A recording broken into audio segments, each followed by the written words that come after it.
Oxford Bookworms, Stage 4. Dr. Jekyll and Mr. Hyde, by Robert Louis Stevenson. Retold by Rosemary Border.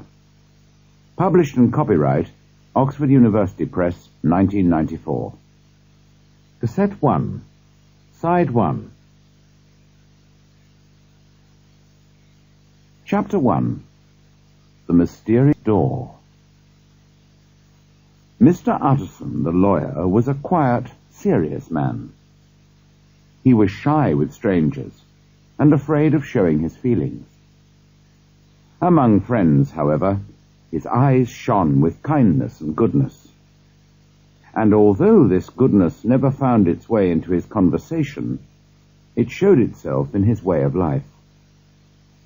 He didn't allow himself many enjoyable things in life.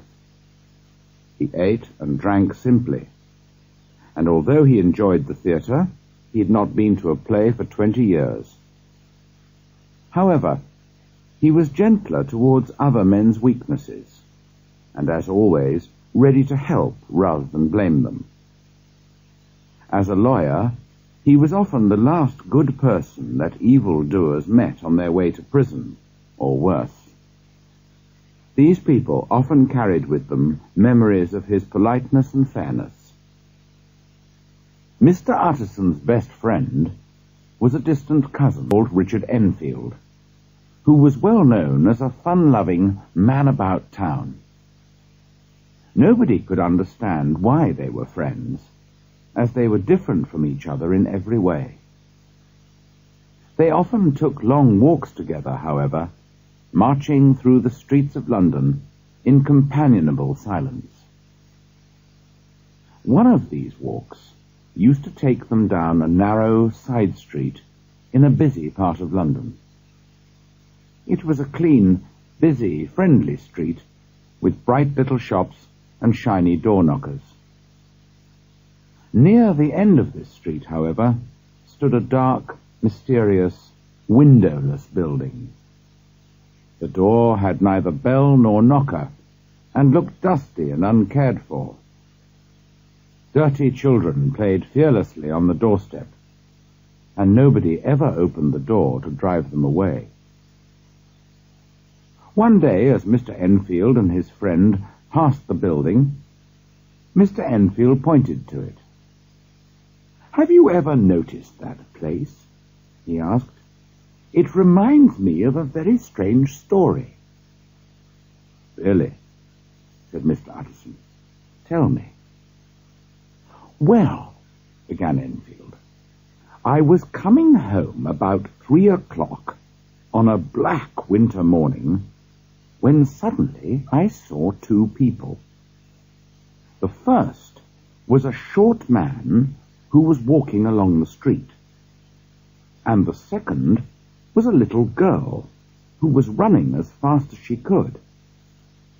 Well, the two bumped into each other, and the child fell down. Then a terrible thing happened. The man calmly walked all over the child's body with his heavy boots, and left her screaming on the ground. It was an inhuman thing to do. I ran after the man, caught him, and fetched him back. There was already a small crowd around the screaming child. The man was perfectly cool, but he gave me a very evil look, which made me feel sick in my stomach. The child's family then arrived, and also a doctor. The child had been sent to fetch the doctor for a sick neighbor, and was on her way home again. "The child is more frightened than hurt," said the doctor. And that, you would think, was the end of the story. But you see, I had taken a violent dislike to the short man. So had the child's family. That was only natural. But the doctor, who seemed a quiet, kindly man, was also looking at our prisoner with murder in his eyes. The doctor and I understood each other perfectly.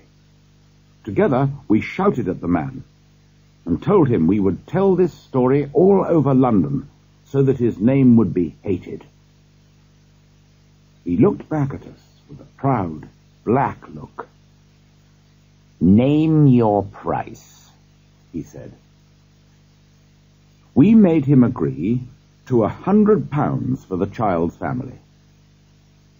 With another black look, the man led us to that door over there. He took out a key and let himself into the building. Presently he came out and handed us £10 in gold and a cheque for £90 from Coutts's bank. The name on the cheque was a well-known one. "See here," said the doctor doubtfully. "It isn't usual for a man to walk into an empty house at 4 in the morning and come out with another man's cheque for nearly £100. "Don't worry," said the man with an ugly look. "I'll stay with you until the bank's open and change the cheque myself."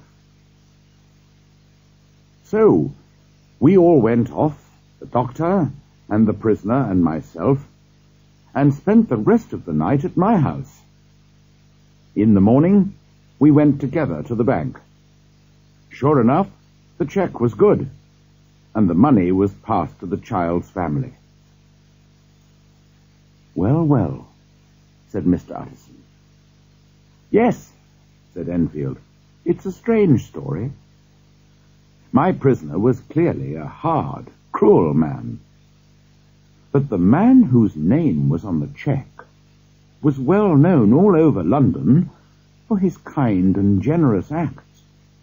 Why would a man like that give his cheque to a criminal?" "And you don't know if the writer of the cheque lives in that building?" asked Mr. Utterson. "I don't like to ask," said his friend. "In my experience, it's not a good idea to ask too many questions in case the answers are ugly, violent ones. But I've studied the place a little. It doesn't seem like a house. There's no other door, and the only person who uses that door is the man I've just described to you. There are 3 windows on the side of the house which look down onto a small courtyard. The windows are shut, but they're always clean. There's a chimney, too, which is usually smoking, so somebody must live there." The 2 men continued on their walk. Then Utterson broke the silence. "Enfield," he said, "you're right about not asking too many questions. However, I want to ask the name of the man who walked over the child." "Very well," said Enfield. "He told us his name was Hyde." "What does he look like?" "He's not easy to describe, although I remember him perfectly. He's a strange-looking man. He's short, but has a strong, heavy body. There's something wrong with his appearance, something ugly and unpleasing. No, something hateful. I disliked him at once." Mr. Utterson thought deeply. "Are you sure he used a key?" he asked. "What do you mean?" asked Enfield in surprise. "I know it must seem strange," said his friend, "but you see, if I don't ask you the name on the cheque, it's because I know it already." "Well, why didn't you tell me?" said his friend rather crossly. "Anyway, he did have a key, and he still has it. I saw him use it only a week ago."